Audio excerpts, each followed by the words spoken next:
everybody, it's JimJ 1911.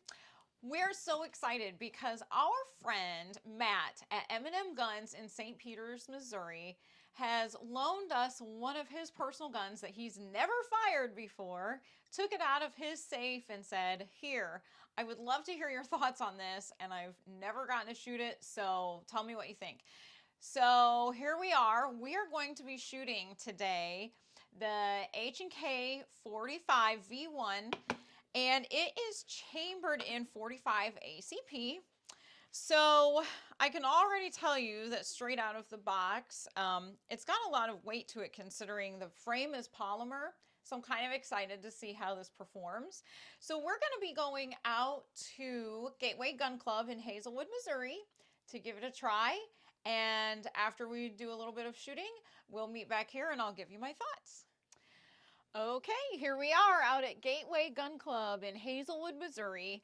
We are shooting an HK45 this morning. So I'm going to shoot two different types of ammo through it. This is straight out of the box, never been fired before, so it'll be interesting to see. First kind of rounds I'm going to send through it is a Winchester 230 grain, and then we're going to do our own reloads of 230 grain. So let's see how she does.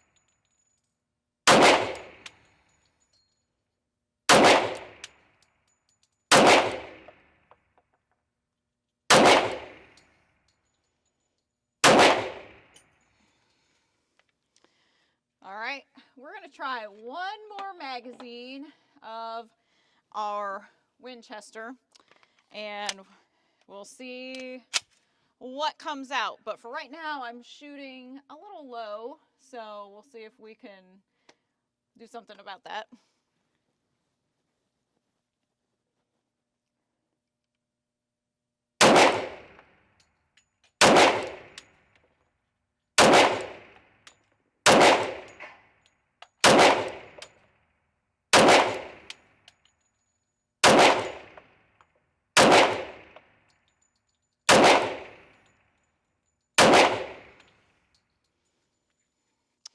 Okay, well, we have sent our first 20 rounds through, and I don't know, we're going to send 20 more rounds through, and then I'll let you know what I think.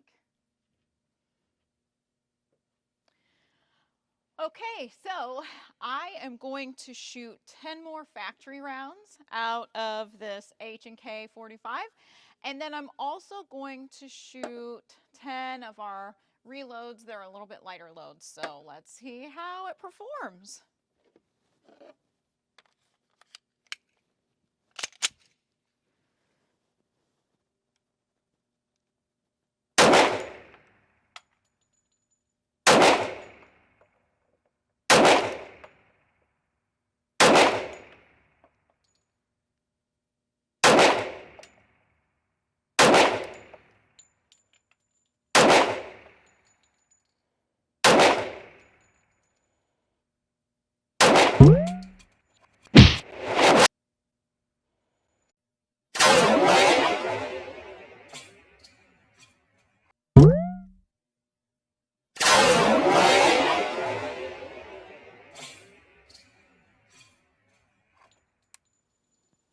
Well, that was weird.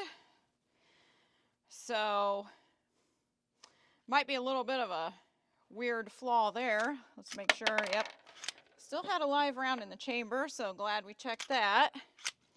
Yeah, I'm not sure why the mag dropped, but I'll have to replay the video, see if my finger hit. So, as you can see, the mag release is actually down here at the bottom of the trigger guard. So I'm not sure if my trigger finger, just the bottom of my index finger, might have just hit that just right. I don't know. So we'll have to see. But anyway, not to be deterred, we are going to try our 10 reload rounds now.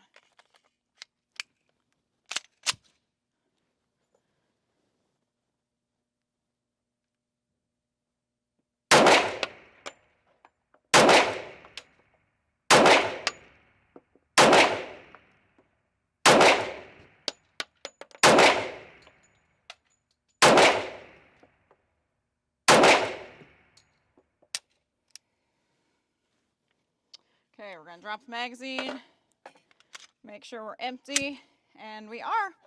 So, I don't know if you saw that one piece of hot brass come flying back. Ladies, this is why you never wear a V-neck while you're shooting. That could have been a very bad situation.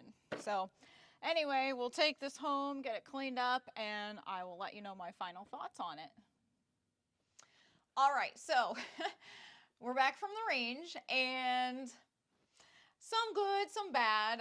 So I'm kind of excited to actually talk to you guys about this and hear your thoughts if you've ever had some of the issues that I had with this particular firearm. So first of all, let's talk about this gun. I have no magazine and my chamber is clear, just so we know.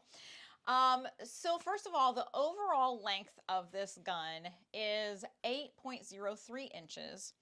So it also has the overall height of 5.91 inches and the overall width of 1.54 inches. The barrel length is 4.46 inches and it weighs 31.2 ounces. Now, the magazine capacity, these magazines look beefier than they are. They actually only hold 10 rounds, which kind of surprised me because I don't know, they just look like they would hold more than that. So yeah, you're only going to get 10 rounds, but the kit does come with 2 magazines. So you're going to get at least 20 rounds already loaded. It has a polymer frame and a steel slide. And it also has fixed sights. So in the back, it has an open square sight. And it's got contrast dots there as well as on the front sight. So the sights actually, I felt like worked really well.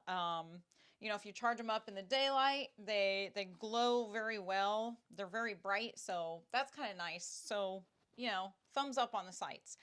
The magazine release is a little bit different on this, and it's not from my research, not the American style of a magazine release. So I'm going to show you where the mag release is at on this.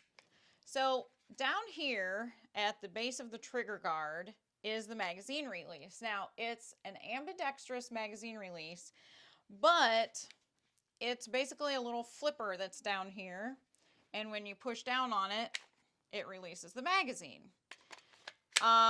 So if you watched my video of me shooting, you will have noticed that mid-shot,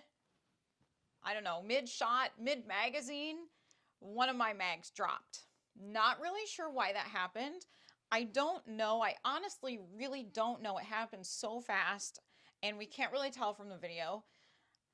I don't know if my finger hit this release or not.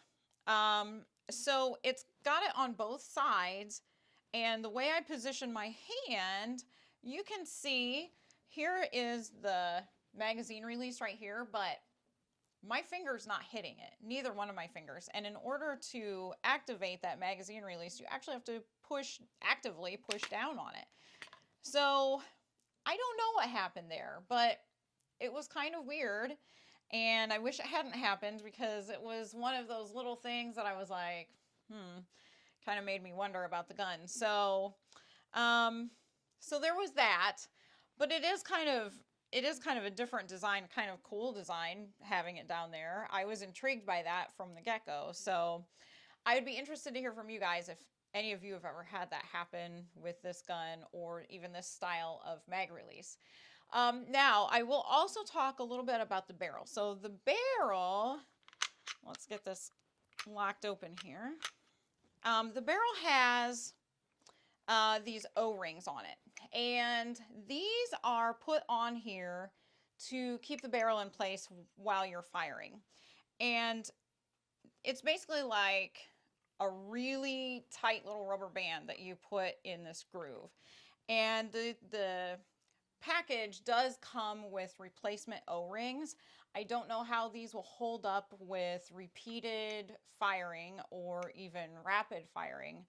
And we didn't put enough rounds through it to be able to tell. But there is that. It's supposed to be a feature to, you know, help give it some stability.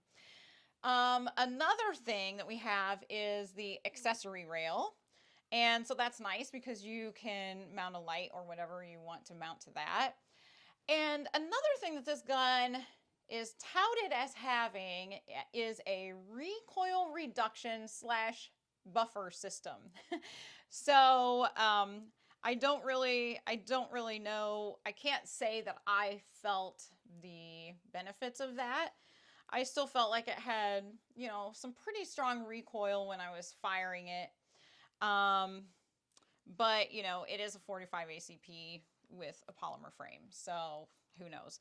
And then the other thing that's kind of interesting about this is on the back side here, we have this little lever. And this lever has 3 control settings to it. So one setting is safe, one setting is fire, and then if you push it all the way up, it's actually in the, or all the way down, it's actually in the decocking setting. So that's kind of a cool feature that this gun has. So you can carry this gun several different ways. Basically, it's got 4 safety components to it. So this gun will shoot in single or double action. And we did test the trigger pull. We wanted to see what the weight of the trigger pull was. So we tested it in single action with an average of 5 pulls. We came up with a 4.7 pound trigger pull. So, you know, this is a nice gun. It was not my favorite to fire, I'll be honest. Probably because I'm always comparing things to my beloved 1911s. But, you know, it wasn't terrible to fire. It just wasn't exciting for me to fire. It fits my hand okay. And speaking of hand fit, it does come with an extra back strap. Let me grab it. It comes with an extra back strap in the kit. And so you could change that out, and then it also has the O-ring bands in there too. So that's nice to have. And of course, it's got the lock with it. So, you know, all of that plus the 2 magazines. It's got a nice sturdy plastic case. But yeah, it was okay. I mean, I don't know. I think there are just other guns that I would rather be shooting. And I think it's a very, to me, it felt like a very utilitarian gun. So take that for what it's worth. But I would love to hear from you guys if you've had any issues with those mag drops. You know, enlighten me, tell me what you've found. And, you know, I don't know, it's just one of those things that every person has their own preference. This wouldn't be my preference. It would get the job done, but I wouldn't take it out to, you know, shoot steel targets and just enjoy an afternoon at the outdoor range with it. So please make sure to like this video, hit subscribe if you haven't already. JimJ1911 is having the 5,000 subscriber drawing once we hit 5,000 subscribers for the Dillon 550C press. And if you are a subscriber, you will automatically be entered. YouTube has no affiliation or responsibility to this drawing. It's just JimJ1911 and our sponsor, Full Circle Reloading in St. Charles, Missouri. So I would love to hear from you. Let me know what you think about this gun. and I can't wait to talk to you all again soon.